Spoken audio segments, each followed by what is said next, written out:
34 countries now. My car was hit by a drunk driver in Ukraine and rolled the car. My life turned almost quite literally upside down. Suck it up. Look at the good things, what's going to be happening in that direction. Honestly, if I can do it, anyone can do it. Oh my gosh.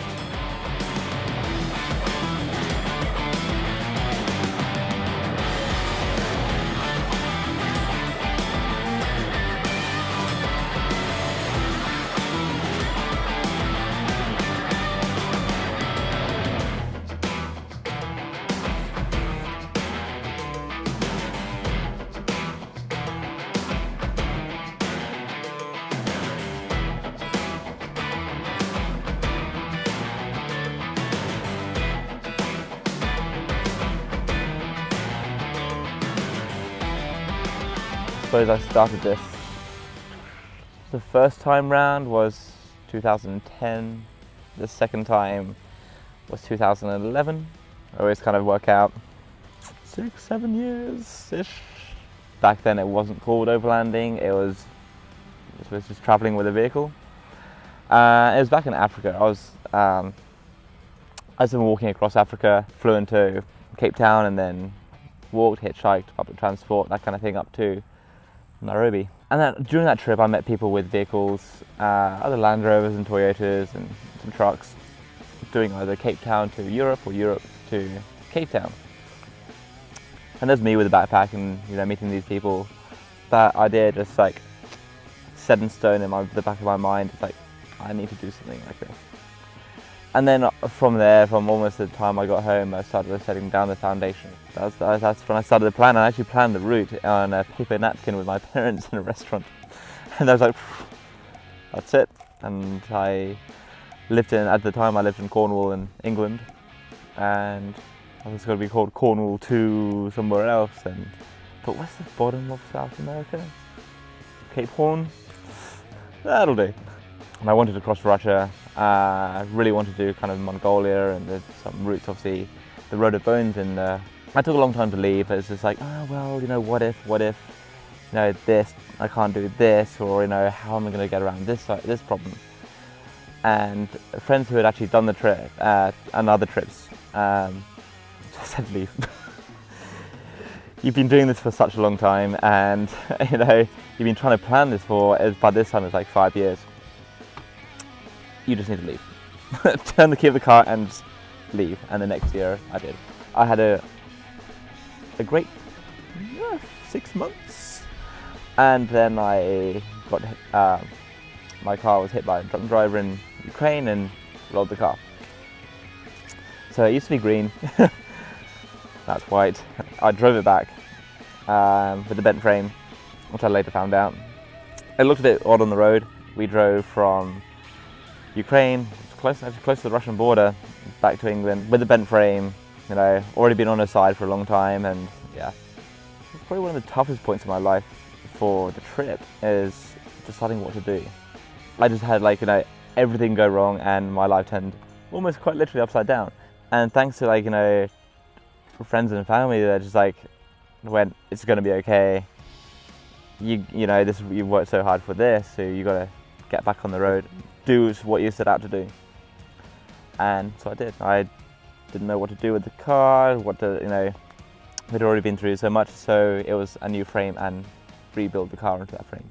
Great friends helped me out with that one. And the next year, turned the key again for round 2 in 2011. And since then it's been all golden. 34 countries now. So I did from England through Europe, Russia, Kazakhstan, Mongolia, far northeast of Russia.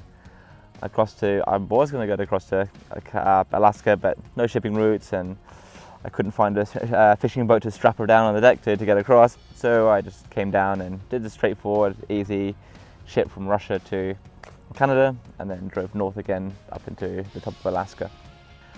Turned around and came back south, and amazing trip all the way, and came back through Canada, through the States, Mexico, Belize, Guatemala.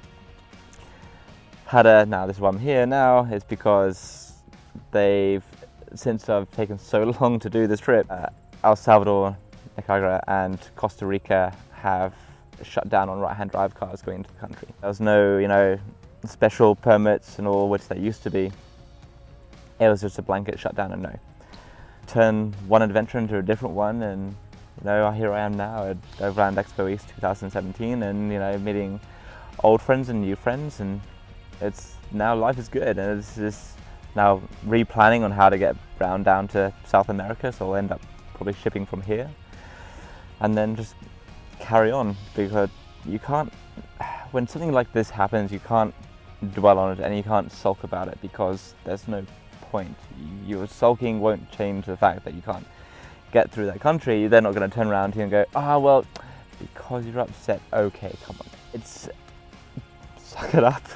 Look at the good things, what's going to be happening in that direction, and just roll with it. If I was going to say to someone who had the itch to go off and travel, do it.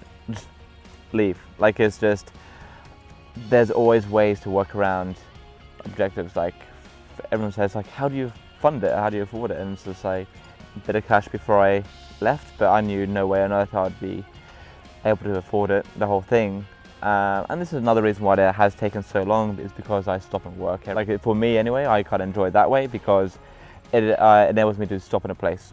So this is my trusting companion, Jake.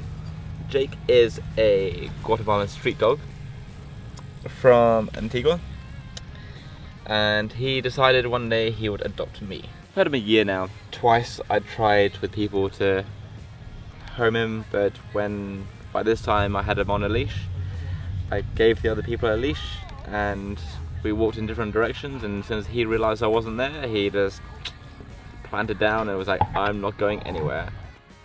Don't let anything hold you back. Honestly, if I can do it, anyone can do it. Oh my gosh, like, anyone can. Like, I'm probably the most disorganized person there is. If you want to find me anywhere, it's benjydavenport.com, same on Instagram, and same on Facebook. And it's JY, like a dog, apparently. Hey guys, I'm Matt from Blue Ridge Overland Gear, and we're here at Overland Exposition East. Our favorite part is meeting new people and hearing their stories. We hope you enjoyed it too. Shop all our gear at blueridgeoverlandgear.com, where everything is made in America and handcrafted for adventure.